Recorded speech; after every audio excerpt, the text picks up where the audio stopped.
Thank you that you're still with me. I love you so much for connecting with me and connecting with yourself. Now, I want to teach you something else. There are two ways of thinking in this life.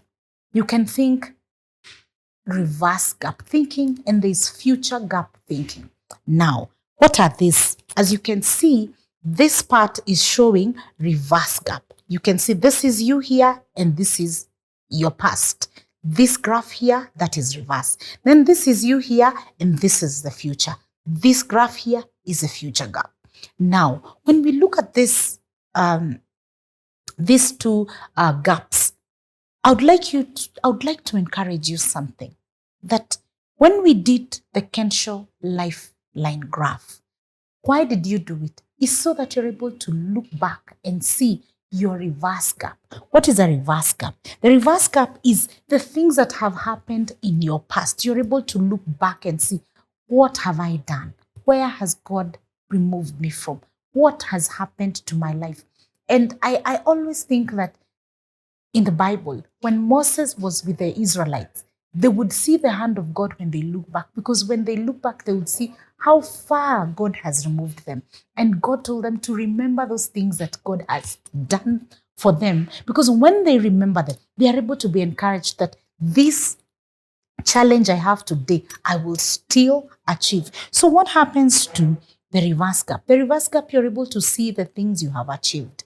The future gap is where you want to be. Where you want to be sometimes can give you so much pressure. I want to achieve this. I want to attain this. I want to buy a house. I want to buy a car. I want to go to school. I want to do this program. I want to do so many things. And sometimes it can be very overwhelming. Why is it overwhelming? Because you're thinking, all these things I must achieve. That will lead you to have stress.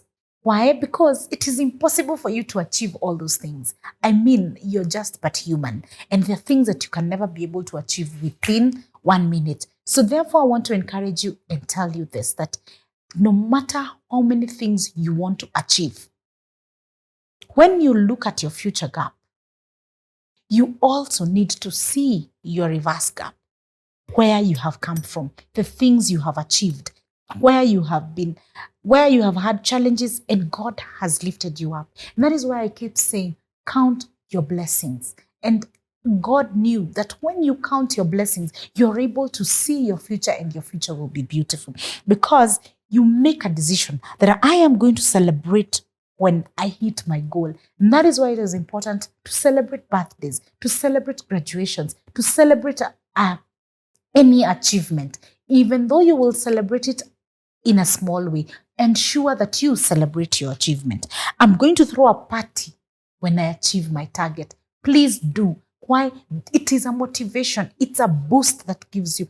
Celebrate your achievement. Yes, have a vision for the future, but let it not, hold you into a corner that you are not able to see life in the beauty that it is, because there's so much that we have. And how do you go on living life with that positive attitude? The first thing I want to teach you is that you need to express gratitude each and every day.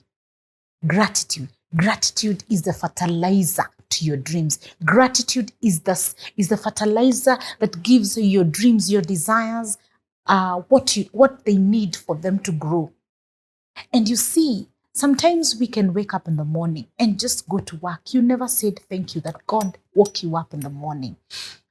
You will have a cup of tea or cup of coffee or uji or whatever it is that you take in the morning, and you will not remember to say thank you, God, for giving me this, or to be just grateful to the person who gave it to you, even though you were served in a hotel, in your home, by your wife, by your husband, whoever it is that served you.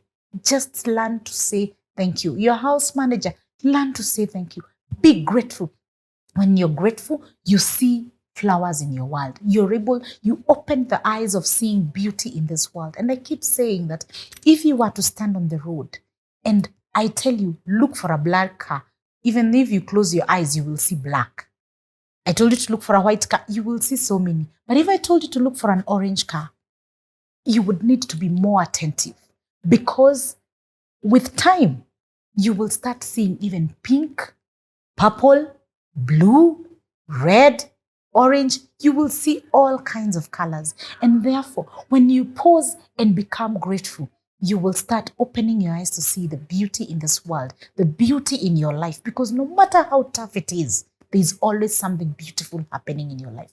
Learn to be grateful. I'd like to teach you a way of being grateful. And I'd like you to look at it this way: 5 all the way to 1. And the first one is 5 people who you're grateful for because of the way they support you. Just think of 5 people who support you. Look at 4 things that you can see and you're grateful for. 4 things that you can see and you're grateful for. I'm sure there are many things. Then 3 things your body can do. 3 things your body can do and you're grateful for. Please pause and just write them down and be grateful. Tell God thank you for them. Appreciate them. Then 2 great experiences, whichever experience that it is. Great experiences you've had for the last 1 year, last 1 month, last 1 week. 2 great experiences you're grateful for. Be grateful for them. Then 1 challenging experience that helped you grow. You know, this is the Kensho moments. Because I'm sure you have 1 challenging experience that you felt so bad about and was very painful. But really, when you look at it, it really helped you grow. Be grateful for it. And so that is my 5, 4, 3, 2, 1 style of giving, of having gratitude. Every day, having great gratitude in your life. Because sometimes you're thinking, how? What am I grateful for? But when you look at those 5, you will always have something to be grateful for. The second thing that we need to learn is to love yourself. Love on you. Because I keep saying, if you cannot love you, then how can others love you? And how can you even love others? And one thing I believe with all my heart, if you treat other people badly and you're very mean to others, it means you do not love yourself. Even those selfish people, they do not love themselves because what they're projecting is not love. When you love yourself, you project love. And that is why the word of God says, love God. Then he says, number 2, love others as you love yourself. So you must love yourself to be able to love others. And when you love others, you're spreading love. Now, there's an exercise I would like you to do. Go to your mirror. It's a very interesting exercise and I would love you to do it every morning. Do it even at least a minimum of a month, 30 days. Please do this. Go to the mirror and look at yourself, especially when you're brushing your teeth. Look at yourself in the mirror. And when you do that, always it's one eye looking. You will be able to look at one eye and tell yourself, I love myself. I love you, Liz. I love you, Wanjiro. I love you, Michael. I love you, James. I love you. You call yourself your name. I love myself. Why? When you do that and intently tell yourself, because we easily tell other people and those words do not have a meaning. I have been told I love you, but those words were just words that have no meaning. Now this time, tell yourself. Probably you tell others, but you've never told yourself that you love yourself. Tell yourself that you love yourself. And now, from now henceforth, have a beautiful relationship with yourself. Look at yourself in the mirror and appreciate 3 things about your body that it can do. 3 things in your body that you appreciate so that you have now a positive, beautiful relationship with yourself. The changes you will see in your life will be enormous. The third thing that I would like you to know and to clearly put in your head and in your heart is that you are enough. You do not need to look for approval from anybody. You are enough. The person you are enough. You are wonderful. God created you in a unique way. He created you in his own likeness.